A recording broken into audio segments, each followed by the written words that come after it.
Vitamin D ശരീരത്തിന് സ്വന്തമായി ഉൽപ്പാദിപ്പിക്കാൻ കഴിയുന്ന ഏക ജീവകമാണ് വിറ്റാമിൻ ഡി.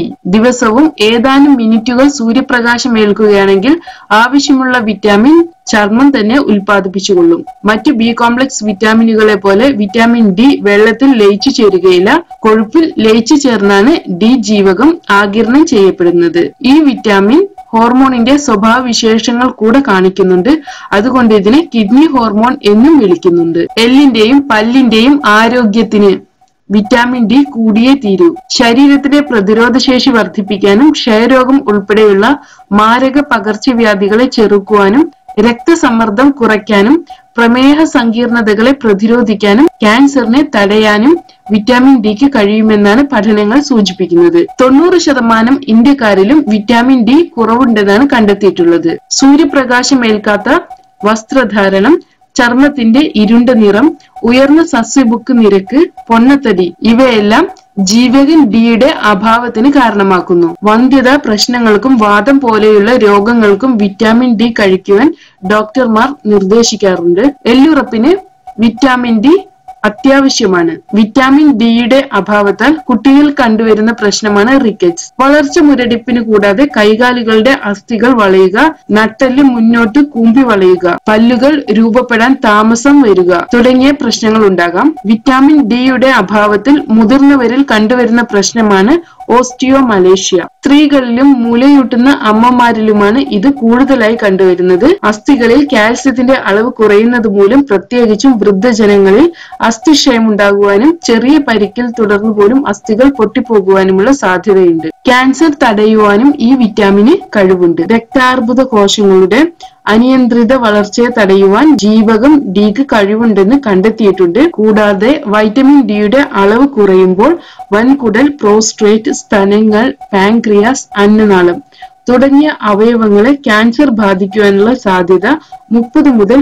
50% വരെ വർദ്ധിക്കുന്നതായി കണ്ടെത്തിയിട്ടുണ്ട്. ജീവകം ഡിയുടെ അഭാവം ടൈപ്പ് 1 പ്രമേഹത്തിന് കാരണമാകുന്നു. ഇത് ഇൻസുലിൻ ഉൽപ്പാദിപ്പിക്കുന്ന ബീറ്റ കോശങ്ങളുടെ പ്രവർത്തനക്ഷമതയെ മെച്ചപ്പെടുത്തുന്നു. കൂടാതെ കരൾ, പേശികൾ, കൊഴുപ്പുകലകൾ തുടങ്ങിയവയിലെ കോശങ്ങളുടെ ഇൻസുലിനോടുള്ള പ്രതികരണ ശേഷി മെച്ചപ്പെടുത്തുകയും ചെയ്യുന്നു. ടൈപ്പ് 2 പ്രമേഹത്തിന്റെ പ്രധാന പ്രശ്നം വൃക്കകൾ, നാഡീ ഞരമ്പുകൾ, കണ്ണുകൾ, രക്തധമനികൾ തുടങ്ങിയവയെ ബാധിക്കുന്ന സങ്കീർണതകളാണ്. റെറ്റിനോപ്പതി, തിമിരം, ഗ്ലോക്കോമ ഇവയെല്ലാം തടയുവാൻ വിറ്റാമിൻ ഡിക്ക് കഴിവുണ്ടെന്ന് കണ്ടെത്തിയിട്ടുണ്ട്. ഗർഭിണികളിൽ ജീവകം ഡിയുടെ അഭാവം പ്രമേഹ സാധ്യത വർദ്ധിപ്പിക്കുന്നു. കൂടാതെ ഗർഭസ്ഥ ശിശുവിന്റെ വളർച്ച മുരടിക്കൽ, മാസം തികയാതെ പ്രസവം, കുട്ടിക്ക് പ്രമേഹ സാധ്യത തുടങ്ങിയവയ്ക്കും ഇത് കാരണമാകുന്നു. ജീവകം ഡിയുടെ അളവ് കുറയുന്നത് മൂലം രക്തസമ്മർദ്ദം വർദ്ധിക്കുവാനുള്ള സാധ്യതയുണ്ട്. കൂടാതെ പ്രമേഹ സാധ്യതയും വർദ്ധിപ്പിക്കുന്നു.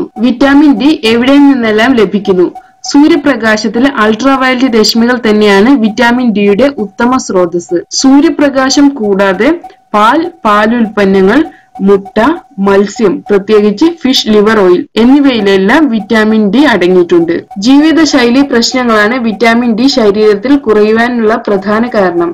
കുട്ടികളെ കുറച്ചു നേരമെങ്കിലും തുറസായ സ്ഥലത്ത് കളിക്കാൻ അനുവദിക്കുക. പ്രായമായവർ പ്രതിദിനം 15 മുതൽ 30 മിനിറ്റ് വരെയെങ്കിലും സൂര്യപ്രകാശം ഏൽക്കണം. ഗർഭിണികൾ പാൽ, മുട്ട തുടങ്ങിയവ ഭക്ഷണത്തിൽ ഉൾപ്പെടുത്തണം. കൃത്യമായി വ്യായാമം ചെയ്ത് അമിതവണ്ണം ഒഴിവാക്കണം.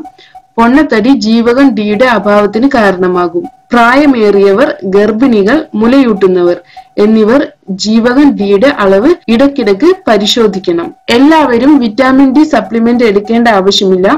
നന്നായി വെയിൽ കൊള്ളുന്നവർ, വ്യായാമം ചെയ്യുന്നവർ, ആരോഗ്യ പ്രശ്നങ്ങൾ ഒന്നുമില്ലാത്തവർ എന്നിവർക്ക് പ്രത്യേകിച്ച് ഗുളികകൾ കഴിക്കേണ്ട ആവശ്യമില്ല. എന്നാൽ ഫ്ലാറ്റ് പോലുള്ള മൂടിക്കെട്ടിയ സ്ഥലങ്ങളിൽ പുറത്തിറങ്ങാതെ കഴിയുന്നവർ, പ്രത്യേകിച്ച് പ്രായമായവർ, ഓസ്റ്റിയോപോറോസിസ് നിർണയിക്കപ്പെട്ടവർ, സ്റ്റീറോയിഡ് മരുന്നുകൾ കഴിക്കുന്നവർ, രക്തം കട്ട പിടിക്കാതിരിക്കാനുള്ള ഹെപ്പാരിൻ കുത്തിവയ്പ് എടുക്കുന്നവർ, ആർത്രൈറ്റിസ് രോഗികൾ എന്നിവയ്ക്ക് പൊതുവെ വിറ്റാമിൻ ഡിയുടെ കുറവ് വരുവാനുള്ള സാധ്യതയുണ്ട്.